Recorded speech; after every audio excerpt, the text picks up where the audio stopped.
Suite et fin de ce plateau que nous avons délocalisé, le plateau For Change évidemment, pour cette 6e édition du sommet Restructuration et Transformation, une édition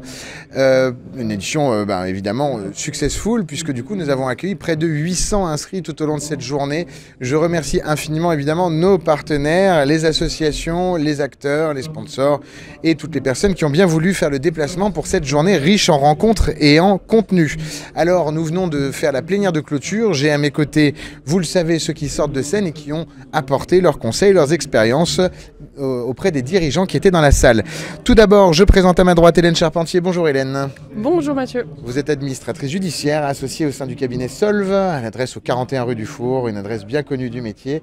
Vous avez lancé Solve il y a combien de temps maintenant? 5 ans? Début 2020, donc on est effectivement dans notre 5e année. Dans votre 5e année, voilà, avec Jonathan Elbaz, Florent Hunzinger, et vous avez Alexandra Bouton maintenant qui est également associée avec vous. Tout à fait, Bon. 5-4. Et un bureau à Nanterre également, puisque j'exerce mon activité principalement dans les On Hauts-de-Seine. vous connaît bien, je crois, au TC de Nanterre. Merci en tout cas d'être avec nous, chère Hélène. Lionel Spizzichino à ma gauche, bonjour Lionel. Bonjour Mathieu. Vous êtes associé en charge de la practice restructuring pour le cabinet Willkie Farr à Paris.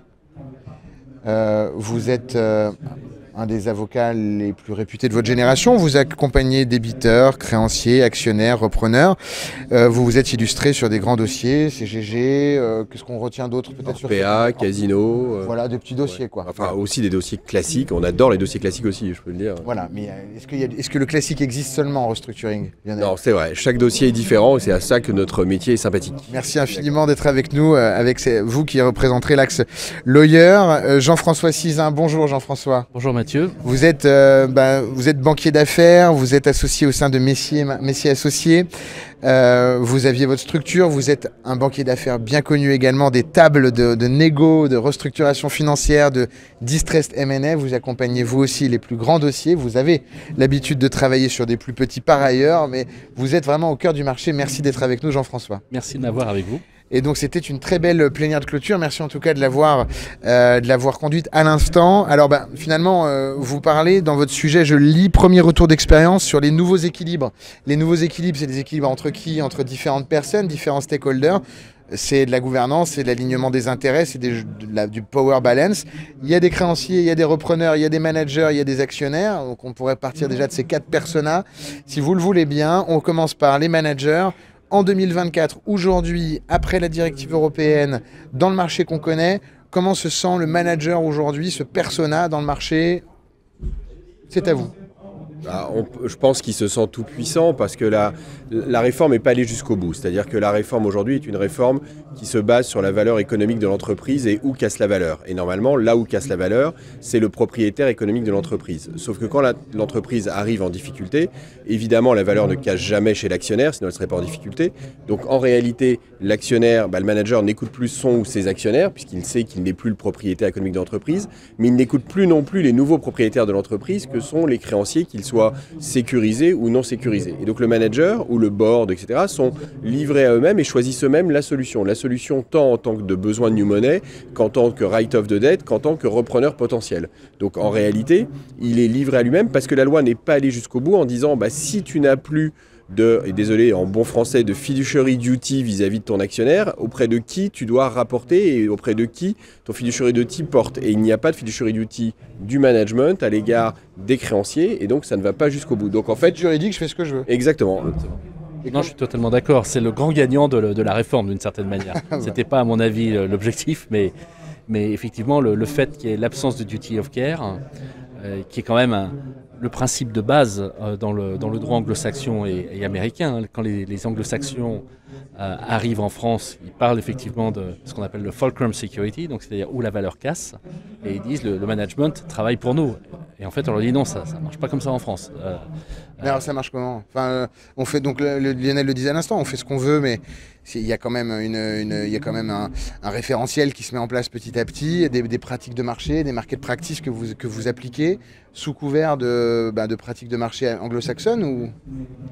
En fait, quand on est le conseil des créanciers, on ne peut pas avoir de prise sur le management pour leur imposer un plan. Le management fait absolument ce qu'il veut. Il a perdu d'une certaine manière le contrôle de son actionnaire ou de ses actionnaires. On en est au stade, alors Hélène va être contente, où à chaque fois qu'on rentre dans des restructurations difficiles, on veut à tout prix avoir un conciliateur pour essayer que le conciliateur essaye de diriger un peu le dirigeant. Parfois on se dit on préférerait même être en sauvegarde, voire en RJ, comme ça au moins ça réglerait le problème. Parce que vous n'avez pas forcément des managers. D'abord les managers, ce sont rarement des managers de transition, ils ne savent pas forcément faire de la restructuration financière. C'est un vrai métier, ils n'ont pas les codes. Donc on perd beaucoup de temps, ça crée beaucoup de frustration. Et malheureusement, le temps, c'est de l'argent, surtout dans le restructuring. Et là, c'est pas qu'on en gagne, c'est qu'on en perd, voire on en perd beaucoup. Donc des marges de manœuvre, puisque perdre du temps. Exactement.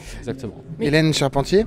Mais peut-être là-dessus, c'est important de dire aussi que dans les processus de conciliation qui, somme toute, sont certes à chaque fois adaptés aux difficultés de l'entreprise en particulier, mais un peu normés, tu parlais de market practice, il y a souvent l'établissement d'une IBR, d'une Independent Business Review, par un auditeur externe. Alors les créanciers, leurs conseils vont eux-mêmes faire leur propre analyse, mais ça permet quand même aussi d'avoir une première revue de ce que le manager présentait d'emblée. Et ça m'est déjà arrivé effectivement d'avoir des dossiers où le dirigeant arrive avec une idée préconçue de voilà, on va aller dans telle direction, et au final, assez rapidement, quelques semaines plus tard, lui dire non, en fait, ça va pas être dans cette direction-là qu'on va pouvoir s'orienter. Même si je comprends la remarque qui est faite par mes collègues sur le rôle du manager aujourd'hui, à nuancer dans une société où le manager pourrait être sorti par l'actionnaire. Là, on parle surtout de sociétés cotées où il n'y a pas... l'actionnaire ne peut pas être... le dirigeant, ne peut pas être sorti du jour au lendemain, parce que dans l'autre cas, il va avoir davantage la direction de son actionnaire contrôlant.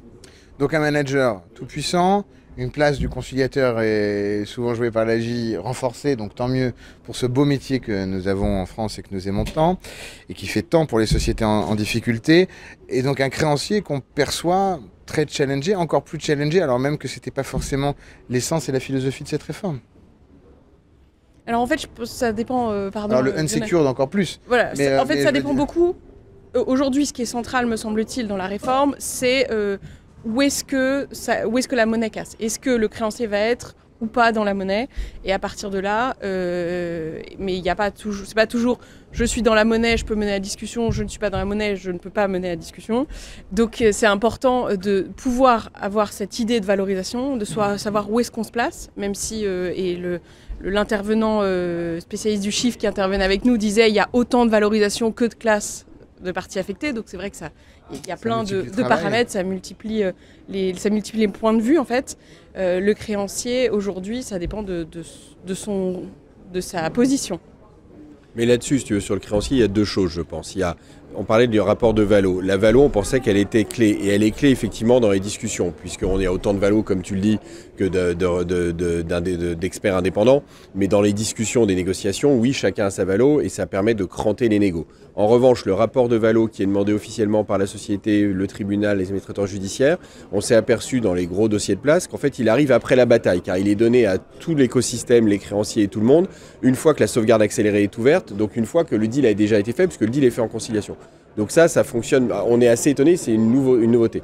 Et sur le créancier, pour refaire un peu de devoir vis-à-vis du créancier, ce qu'il faudrait à minima, et ce qu'on a perdu, c'est qu'en sauvegarde, il n'y a qu'un plan, c'est celui de la société. Il faudrait au moins que les créanciers qui sont dans la valeur puissent, s'ils le souhaitent, présenter un plan concurrent puisqu'ils sont dans la valeur. Or ça n'existe qu'en redressement judiciaire et c'est probablement une piste de travail sur la réforme, parce qu'il y aura une réforme de la réforme, puisque avec le recul, il y a des choses qui fonctionnent bien, d'autres qui fonctionnent moins bien. Et ça, c'est probablement une piste à mener à bien, je pense.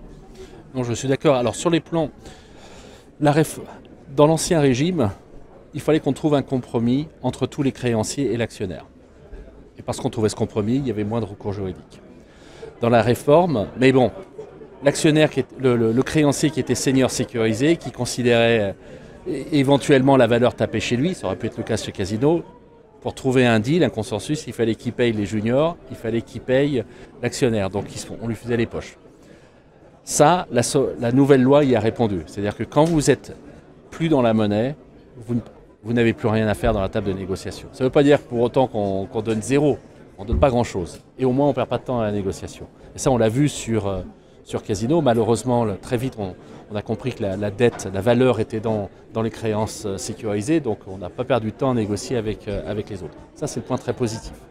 Maintenant, le point qui reste selon moi à trancher, c'est le point sur Orpea où incontestablement la valeur est dans les créances non sécurisées, mais d'une certaine manière, ce sont les créanciers sécurisés, on ne va pas faire de polémique, mais ce sont les créanciers sécurisés qui imposent le plan. Alors que vous êtes le propriétaire économique. Et vous n'avez pas pu non seulement faire le plan, et vous êtes fait imposer un actionnaire. Bon, certes, il y avait beaucoup de logique pour que ce soit la Caisse des dépôts qui rentre, mais quoi qu'il en soit, on vous a imposé l'actionnaire. Ça ne se passerait pas comme ça en Angleterre, ça ne se passerait pas comme ça au... L'État peut toujours, ça s'appelle le fait du prince, si l'État veut une boîte, il n'a qu'à lancer une œuvre publique, ça ne coûtait rien sur Orpea, il pouvait le faire et prendre le contrôle. Donc c'est là où il y a quand même, pour l'instant, pour moi le bilan de la nouvelle loi, il est assez mitigé. Moi je ne vois pas ce que la nouvelle loi, à l'exception de l'étalement sur 10 ans, je ne vois pas ce qu'elle a apporté de plus par rapport à l'ancienne.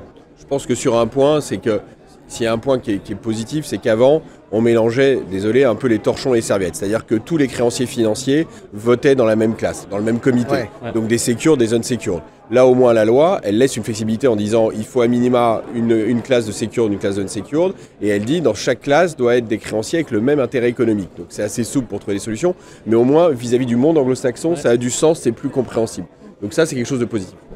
Et ça permet d'avoir une solution tailor-made pour chaque dossier, ouais, en imaginant quelle est la meilleure structure de classe en fonction de la structure du passif. On a beaucoup entendu aujourd'hui qu'effectivement la rédaction, en tout cas l'usage qui en était fait, pouvait... D'ailleurs, j'ai posé la question à certains de vos confrères sur les premières jurisprudences. Je leur ai dit, voilà, est-ce qu'aujourd'hui, il y a une vraie logique qui se met en place ou est-ce qu'on est encore en train de tâtonner? On est quand même encore en train de tâtonner. Quelle école de pensée voyez-vous émerger? Quelle est celle, selon vous, qui va remporter peut-être le jeu de la jurisprudence? Alors, de mon point de vue, on a parlé de cas qui sont extrêmement importants, mais il ne faut quand même pas perdre de vue que le restructuring, c'est aussi des dossiers de taille beaucoup plus petite, qui peuvent être d'ailleurs en dessous. Pas que des Orpea et des casinos. Voilà, exactement. Et qui peut être en dessous des seuils. Pour ces dossiers-là, se pose la question de solliciter l'autorisation de constituer les classes. Et je pense que ce sera une analyse de quel est le coût en termes de temps passé par le management à élaborer ça, en termes de discussion, le coût de conseil, de structuration de classe, mais également aussi le risque du contentieux. Ça a été évoqué tout à l'heure. On se rend bien compte que, compte tenu du fait que la transposition a été en des termes très généraux et on est tout juste au début de la pratique. Il se pose de très nombreuses questions avec des contentieux possibles à toutes les étapes, donc qui viennent s'ajouter, et donc un temps aussi qui serait consacré par le manager à la restructuration qui n'est pas consacré au business lui-même. Donc voir aussi peser le pour et le contre. Est-ce que pour une entreprise qui est sous le seuil, ça vaut le coup, au vu de la structuration du passif, d'y aller, ou plutôt rester sur une restructuration plus classique. C'est ce que disait un professeur d'Harvard la semaine dernière. Pour le Chapter 11, ça a mis 10 ans pour avoir des bonnes pratiques. Donc là, on en est dans notre troisième année, on a un peu de temps. Mais c'est clair que sur la réforme et comment ça fonctionne, je pense que la différence entre l'Angleterre, l'Allemagne, les Pays-Bas et la France, c'est que l'Angleterre, le volet social ne compte pas. Tout ce qui compte, c'est effectivement la valeur, l'actionnaire, les créanciers. Aux Pays-Bas et en Allemagne, une dette, ça doit être payé. C'est des pays protestants, donc c'est les créanciers. En France, et quelle que soit la réforme, quelle que soit la loi qu'on aura, quelle que soit la loi du futur qu'on aura, c'est préserver l'entreprise et les salariés. Et je pense que, sincèrement, on peut se dire collectivement que ce n'est pas une mauvaise chose pour la couverture économique française. Et donc c'est comme ça, et il faut aussi préserver. Après, il ne faut pas nous raconter tout et n'importe quoi, puisque dans un dossier récent, on nous a dit que ça préservera l'intégralité du groupe et les salariés, et on s'est aperçu, sans citer le dossier, qu'on a vendu les hyper et les super pendant la négociation, et que dès le lendemain de l'adoption du plan de sauvegarde, on annonce un plan social à Saint-Étienne. Tout le monde aura reconnu le dossier, donc il faut aussi être cohérent jusqu'au bout. Merci pour ce statement, on notera. On avait dit qu'on allait regarder les différents points d'équilibre. On a parlé un peu créancier, un peu actionnaire, puisque du coup, tantôt c'était l'un, tantôt c'était l'autre. Côté repreneur, ça se passe comment? Du coup, avec cette directive, ça va nous aider à favoriser une culture de la reprise toujours plus importante en France. On n'y touche pas, ça ne change pas grand-chose. Disons que c'est peut-être plus simple parce que à partir du moment où l'actionnaire ou les actionnaires existants sont rincés, c'est peut-être plus facile pour un tiers de venir. incontestablement sur un des dossiers de place, sur Casino, le fait qu'il y ait une mise en concurrence sur les repreneurs, ça a permis très rapidement d'établir où était la valeur. Donc, et d'ailleurs, sous ton contrôle, il n'y a pas eu de contentieux sur le deal de Casino, à la différence d'Orpea. Donc, je pense que sur les repreneurs, ça va simplifier parce que l'actionnaire existant ou les actionnaires existants n'ont plus le droit au chapitre dans le cas de la restructuration. Donc finalement, une base simplifiée pour les discussions, pour se positionner, pour venir récupérer des actifs et puis en faire un peu ce qu'on veut. Une base objectivée en tout cas par rapport à la valeur, mais il ne faut pas oublier quand même que l'environnement économique, c'est aussi la valeur de la dette, c'est le marché de la dette secondaire, etc. Or, la dette, à la base, elle n'est pas détenue, même dans les restructurings, que par des fonds alternatifs ou des hedge funds. Elle est détenue par vous et moi. Elle est détenue par des assureurs, des mutualistes, etc. Et donc, on ne peut pas non plus, à chaque fois, se dire on va sacrifier potentiellement des unsecured, etc. Ouais. Parce que peu importe, c'est quand même aussi le financement des entreprises qui est en jeu, surtout dans une période où, en tout cas jusqu'à présent, les banques ont tendance à moins prêter parce qu'on les a habitués à prêter avec des PGE où elles n'avaient aucun risque. Et donc les entreprises ont besoin des fonds de dette aussi pour financer l'économie française. Donc un équilibre à préserver tout de même vis-à-vis de ces unsecured, ou en tout cas, il ne faut pas couper nos entreprises d'une partie des financements. Le mot de la fin, Hélène Charpentier. C'est à vous qu'incombe cette lourde tâche. Le mot de la fin pour cette 6e édition du sommet restructuration et transformation.